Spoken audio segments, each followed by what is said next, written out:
What's up, adventurers? My name is Platinum Phoenix, and welcome to the Mask Lady.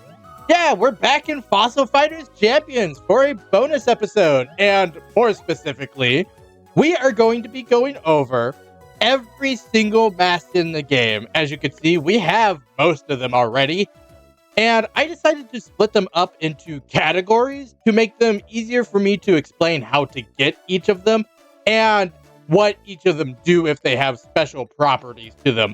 So the first category we are going to be going over are the shop masks, and that just means the masks that you can buy from the shop. So we actually have the first one, which is right here, the Hare Mask. And we've gone over the Hare Mask before, but I just love what the Mask Lady says. She has so many fun lines for these masks. I hope you like it. Aha, aha, ha, ha. But this mask is so creepy to me because look, it just has the beady red eyes and the ears are too thin. I think if the ears were wider, it would look better, but it just doesn't look great in the state that it's in. But the Hare Mask does actually have a special purpose to it, and that is to allow you to do the Hare Club side quest, where you have to clean the 100 fossil rocks in the Hare Club. Because you need the Hare Mask in order to get the Hare Club certificate, in order to even do the side quest. But next up, we need to just go to the shopkeeper, because I have not bought the other two masks that you can get here. You want to buy masks today? Yes, we do!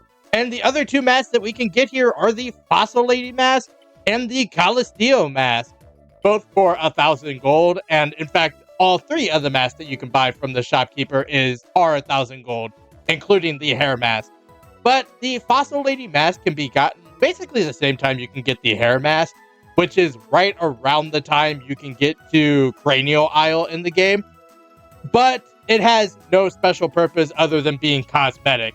As well as the Caliosteo Mask, which also is only a cosmetic mask, but you can only get the Caliosteo Mask after you beat Zanga Zanga for the first time, meaning you have to beat the entire story and be in the post-game to even get this. But we're just going to go ahead and purchase these two so we can have the full set of masks, because these are the last two I was actually missing. Thanks much. And no, we don't need anything else from you.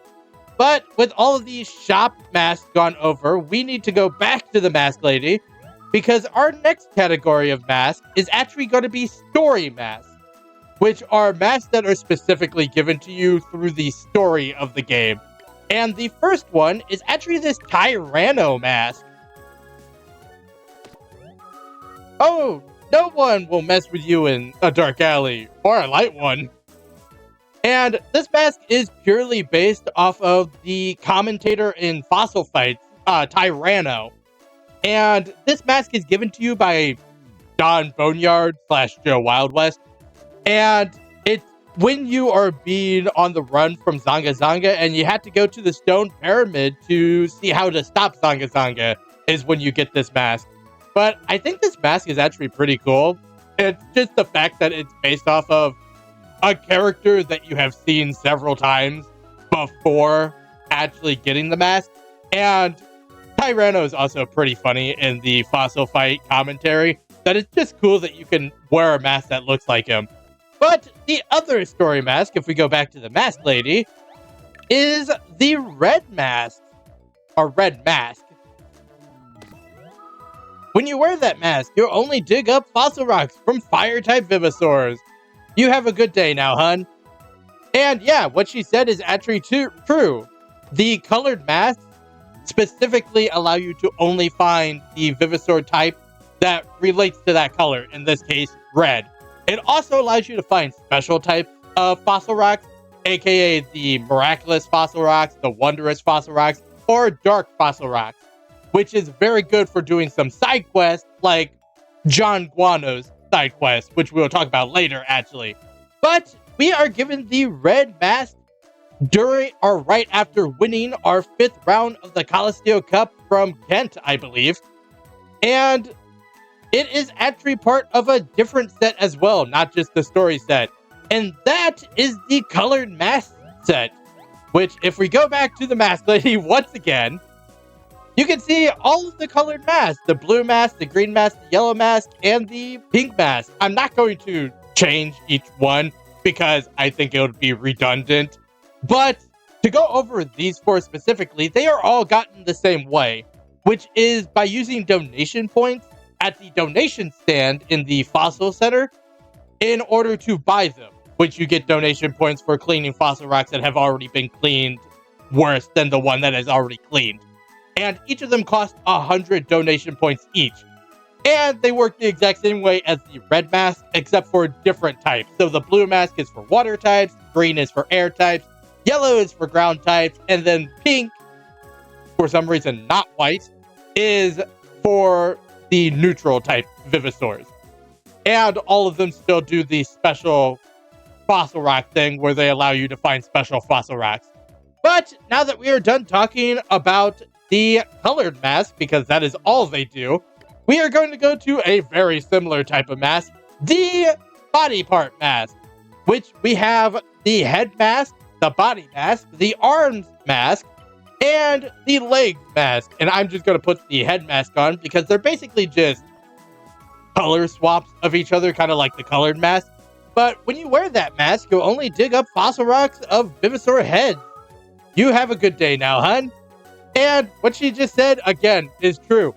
These masks specifically allow you to only find the type of fossil, or the class of fossil, that is in the name. So the head mask only allows you to find head fossils, the arms mask is only arms, leg mask is only legs, and body mask is only body. They also do the same thing as the colored mask, where they allow you to find special fossil rocks, and the only difference is the way you obtain them, because they are technically obtained the same way, just in different locations. So the leg mask is gotten from the Ribular Town Caliosteo Super Cup. The arms mask is gotten from Cranial Isles Caliosteo Super Cup. The body mask is gotten from Ilium Islands Caliosteo Super Cup. And then the head mask, which I will say is the most important of the masks because it makes getting 100% in this game a lot easier, is gotten from winning the Caliosteo Super Cup at the Bare Bones Brigade base. But next up, we have side quest masks, which are masks that you get specifically for doing side quests, and not masks that are needed to do side quests, because the only one that is the Hare Mask. But first up, we have the Droppings Mask. Oh, good heavens, that's horrible. Yeah, I'm inclined to agree, because look at this. That's just upsetting to look at, honestly. But the Guano Mask is gotten from completing the side quest Waste Not Whatnot, or Whatnot Waste Not, and it's by giving John Guano 13 fossil droppings during the side quest, and he gives you the Droppings Mask as a reward. It doesn't have any special use. I would have liked if they would have implemented it where you're only able to find fossil dropping rocks after that point, because it would have made that side quest a lot easier at that point. But unfortunately, no, it doesn't have any special uses. But the next mask that we have is the BB Brigade Mask. You look just like a common street tough, not thug. Weird. I hope that's the look you were going for.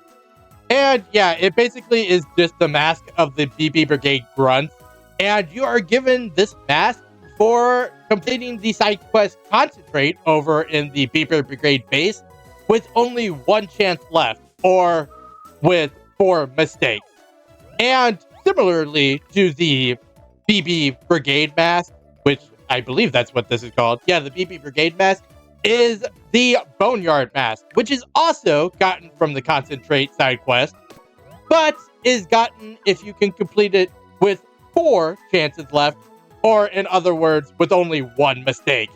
And this is just literally Don Boneyard's head, aka Joe Wild West's skull, that is in mask form, which is kind of weird because he's like the enemy for most of the game. That it's weird that they're just like, yeah, we'll give you the head of one of your worst enemies that turned to your friend. Sure. And the final mask that is part of a side quest is the Ryne Mask.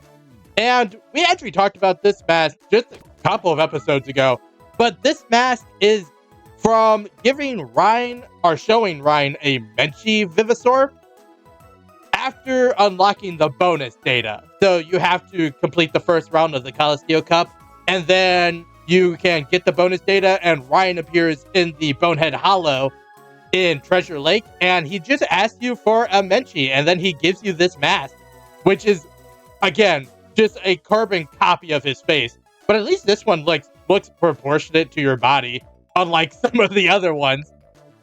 But from everything I could research, this mask does have a special property, and it's to allow you to find special or rare fossil rocks more often.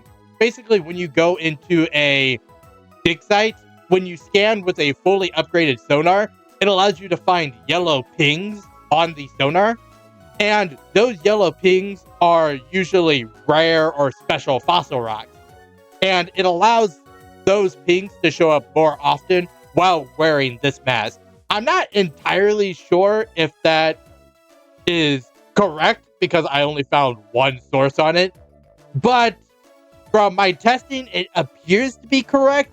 And I also have no idea what's the relevance of Ryne to make that happen. But now that we are done talking about the side quest mask, there is literally only one mask left to go. We have talked about everything on this page and everything on the last page, and that just leaves the Completionist Mask. This mask, which we got last episode, or the final episode of the series, is your reward, or one of your rewards, for cleaning 149 Vivasaurs. Basically, every single Vivasaur you can get the fossil rock to. This does not include, and I'm going to put a spoiler warning right here in case you don't want to know all the types of Vivasaurs. This does not include Boneysaurs, Zombiesaurs, Super Evolvers, bonus data Vivasaurs, or any gift Vivasaurs like Tonzilla. And honestly, I don't like this mask. It just looks like a worse version of the Ranno Mask. And I don't know why they went to a different direction than the Completionist Mask of the first game. Because that mask is so cool. As you can see right there, it's like a night mask. And it just has like the fossil metal on the forehead. It just is really cool mask. And then they just give you this in this game. And it's kind of disappointing. But that's all 18 masks in the game. So I think we're just going to end the episode here. So I hope that everyone enjoyed watching this bonus episode. If you did, make sure to like, comment, and subscribe to the channel. Next time, we start a new adventure. But until then, happy adventuring.